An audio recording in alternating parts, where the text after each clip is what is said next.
충격적인 소식입니다. 최근 몇 년 사이 북한 간부층에 대한 사상 검증과 숙청 바람이 유독 거세졌다는 이야기, 뉴스로 한 번쯤 들어보셨을 겁니다.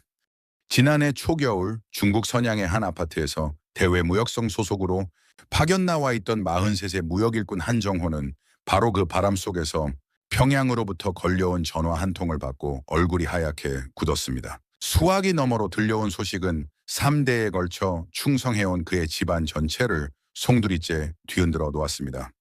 과연 그 전화 속에서 그는 무슨 이야기를 들었고 그날 밤 그는 어떤 선택을 하게 되었을까요? 지금부터 그 이야기를 들려드리겠습니다. 그 모든 것은 이렇게 시작되었습니다. 제가 어린 시절을 보낸 곳은 바로 평양의 심장부라 불리는 중구역입니다. 아버지가 인민무력부의 고위 간부였으니 여러분 식으로 말하면 저는 이른바 기득권층 자제였던 셈이지요. 집에는 쌀이 떨어지는 날이 없었고 명절이면 이웃들이 부러워할 만큼 고기며 과일이 상에 넉넉히 올랐습니다. 어머니는 늘 저와 여동생에게 너희는 남들처럼 배고를 걱정은 없으니 얼마나 다행이냐고 하셨지만 정작 저는 그 말이 무슨 뜻인지 어릴 적엔 잘 몰랐습니다. 하지만 방학이 되면 저는 늘 함경도 산골, 외할머니가 계신 곳으로 내려갔습니다. 평양에서 기차를 타고 한참을 달려야 하는 그 길이 저는 참 좋았습니다. 거기서는 옥수수밥에 된장국 한 그릇이 전부였지만 저는 그 소박한 밥상이 평양의 그 어떤 진수성찬보다 마음이 편했습니다. 여러분도 아시다시피 사람 사는 정이라는 게 꼭 넉넉한 살림에서만 나오는 게 아니잖아요. 외할머니는 늘 제 손을 꼭 잡고 너는 평양 아이니까 몸조심하고 살아라. 그저 남 눈에 띄지 말고 조용히 살아야 오래 산다라고 말씀하시곤 했습니다. 그때는 그 말이 그저 손자를 아끼는 할머니의 잔소리인 줄로만 알았습니다. 학교에서는 매일 아침 사상 교육을 받았습니다. 지도자에 대한 충성, 조국에 대한 헌신을 귀에 못이 박히도록 들었지요. 저는 그때만 해도 그 모든 걸 의심 없이 받아들였습니다. 내가 이만큼 잘 사는 건 다 지도자 동지 덕분이다 라고 생각했으니까요. 아버지는 늘 바쁘셨고 늦은 밤에야 퇴근하시는 날이 많았습니다. 어머니는 저와 여동생을 키우며 집안 살림을 도맡으셨는데 가끔 장마당 우리로 치면 시장 같은 곳인데에 다녀오시면 물건값이 오르내리는 걸 두고 한숨을 쉬시곤 했습니다. 쌀값이 또 올랐다더라. 옥수수도 만만치가 않고 하시는 소리를 들으면서도 저는 그게 우리 집과는 별 상관없는 남의 이야기인 줄로만 알았습니다. 저희 집 밥상은 늘 그대로였으니까요. 그런데 16살 무렵이었을까요? 작은 균열 하나가 제 마음 한구석에 자리를 잡았습니다. 아버지의 오랜 동료 한 분이 어느 날부터 저희 집에 발길을 뚝 끊으셨습니다. 명절마다 오셔서 큰 소리로 웃으시던 저에게 용돈까지 쥐어주시던 분이었습니다. 저는 무심코 아버지께 여쭤봤지요. 아버지, 그 아저씨는 요즘 왜 안 오세요? 아버지는 순간 낯빛이 굳으시더니 잠시 말이 없으시다가 낮은 목소리로 이렇게만 말씀하셨습니다. 그런 거 함부로 묻지 말라.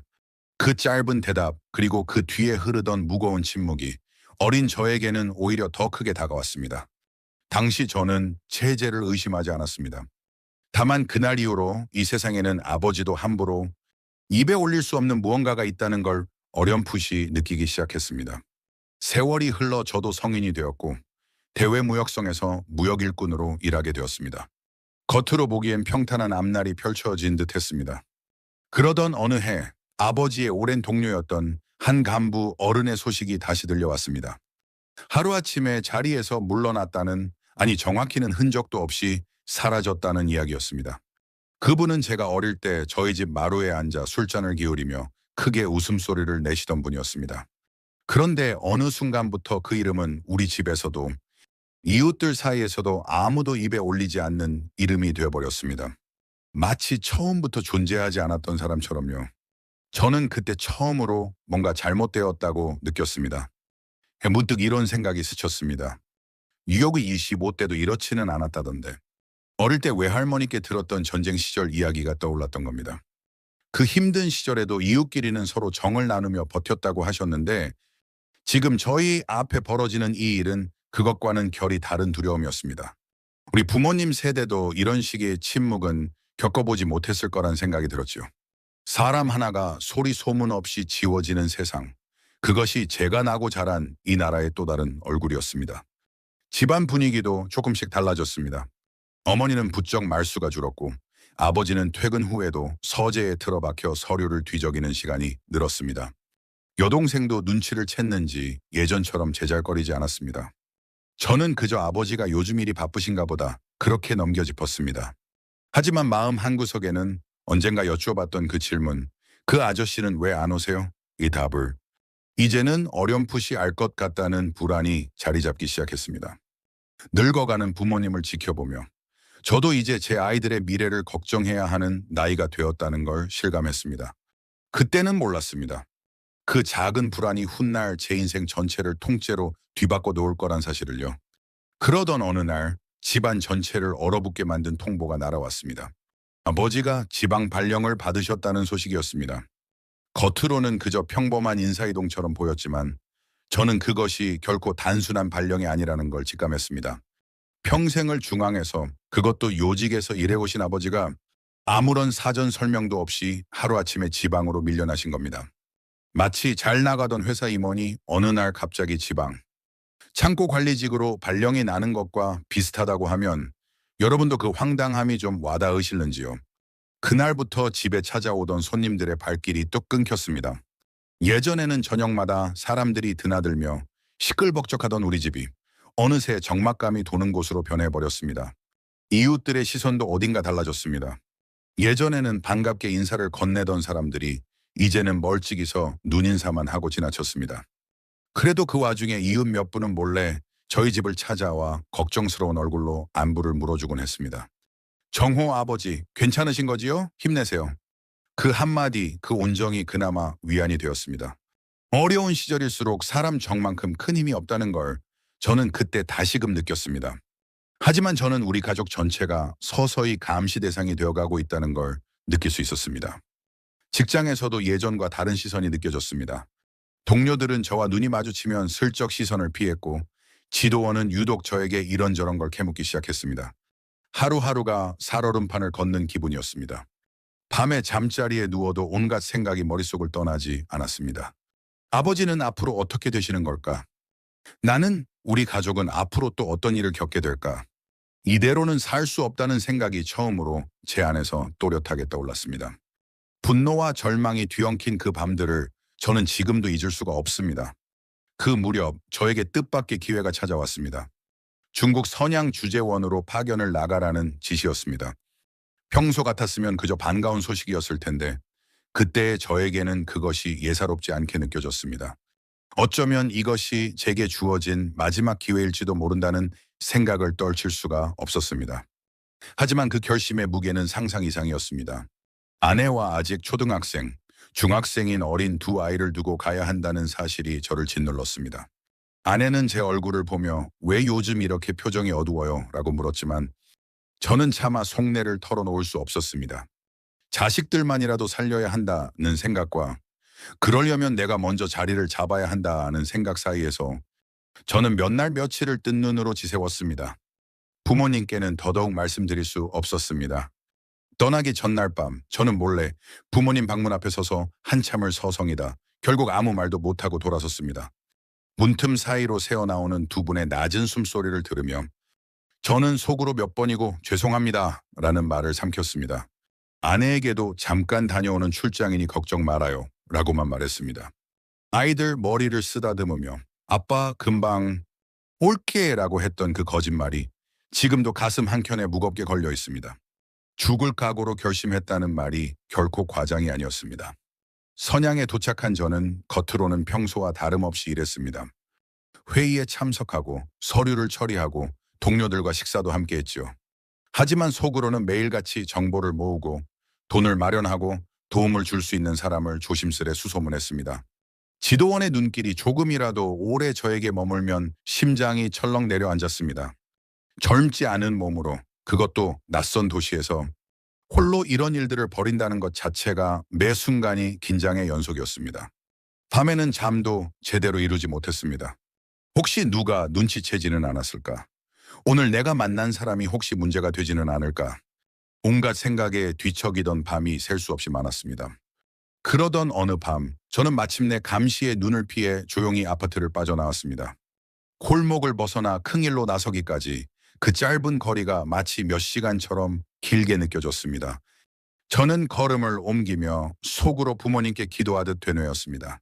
아버지, 어머니 부디 저를 용서해 주십시오. 그리고 부디 무사하시길 빕니다. 살아계신 부모님께 마치 다시는 뵙지 못할 것 같은 마음으로 올리는 기도였습니다. 그날 밤의 어둠은 유난히 길고 차가웠습니다. 발걸음을 옮길 때마다 등 뒤에서 누군가 부르는 것만 같아 몇 번이고 뒤를 돌아봤습니다.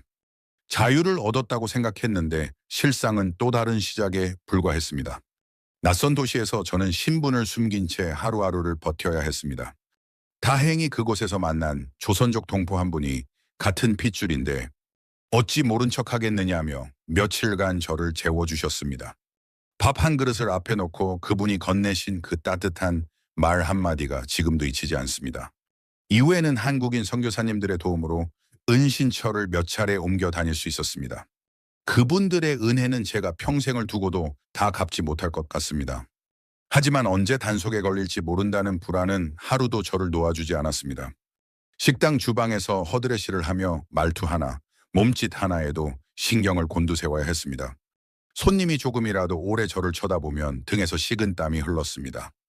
언어는 통해도 억양 하나로 신분이 들통날 수 있다는 걸 알기에 저는 최대한 말을 아끼며 지냈습니다. 안도감도 잠시 곧 또 다른 절망이 밀려왔습니다. 여기서 잡히면 모든 게 끝이다 라는 생각이 밤마다 저를 짓눌렀고 두고 온 아내와 아이들의 얼굴이 자꾸만 눈앞에 아른거렸습니다. 몇 달 뒤 저는 마침내 한국행을 결심하고 동남아를 경유하는 길에 올랐습니다. 낯선 밀림과 국경을 넘는 여정은 말로 다 못할 만큼 험난했습니다. 발이 퉁퉁 붓도록 걸어야 하는 날도 있었고 숨죽인 채 며칠을 좁은 방에 갇혀 지내야 하는 날도 있었습니다. 다행히 현지 영사관 직원분들과 도와주신 목사님들 덕분에 저는 한 걸음씩 한국 공간에 가까워질 수 있었습니다. 조금만 더 힘내세요. 거의 다 왔습니다. 라는 그분들의 격려가 저에게는 큰 힘이 되었습니다. 하지만 마지막 순간까지도 송환의 위험은 그림자처럼 저를 따라다녔습니다. 공관 문턱을 넘던 그 순간 저는 다리에 힘이 풀려 그 자리에 주저앉을 뻔했습니다. 희망과 시련이 번갈아 저를 시험하는 것 같았습니다. 그리고 마침내 그토록 간절히 바라던 한국 땅을 밟게 되었습니다. 비행기 창밖으로 낯선 도시에 불빛이 보였을 때 저는 참았던 눈물을 조용히 훔쳤습니다. 이 순간을 위해 제가 얼마나 많은 밤을 뜬 눈으로 지새웠는지 그 모든 시간이 한꺼번에 밀려오는 것 같았습니다. 처음 한국 땅을 밟았을 때의 그 기분은 지금도 잊을 수가 없습니다. 24시간 불이 꺼지지 않는 편의점, 물건이 넘쳐나는 마트를 보며 저는 한참을 멍하니 서 있었습니다. 이렇게 흔한 것들이 그곳에서는 왜 그리 귀했을까 하는 생각에 씁쓸함마저 느꼈습니다. 하나원에서 적응 교육을 받으며 말투가 다르다는 것에 자주 놀랐지만 그래도 같은 민족이라는 그 마음 하나로 서로를 이해하려 애썼습니다. 함께 교육받던 다른 탈북민분들과 나누는 이야기 속에서 저는 혼자가 아니라는 걸 조금씩 느낄 수 있었습니다. 이제 겨우 자리를 잡아가는 지금도 저는 매일 밤 북에 두고 온 아내와 아이들의 얼굴을 떠올립니다. 아이들이 지금쯤 얼마나 컸을지, 아내는 저 없이 어떻게 지내고 있을지 생각이 거기에 미치면 가슴이 먹먹해집니다. 아직은 모든 게 낯설고 생생한 하루하루지만 저는 이 자유가 얼마나 소중한 것인지 뼈저리게 느끼고 있습니다. 그리고 언젠가 우리 세대는 꼭 통일이 이루어져서 헤어진 가족들을 다시 만날 수 있는 날이 오기를 간절히 소망합니다. 여러분, 지금 곁에 계신 가족과 함께 있다는 것이 얼마나 큰 축복인지 오늘 하루만이라도 다시 한번 느껴보시면 좋겠습니다.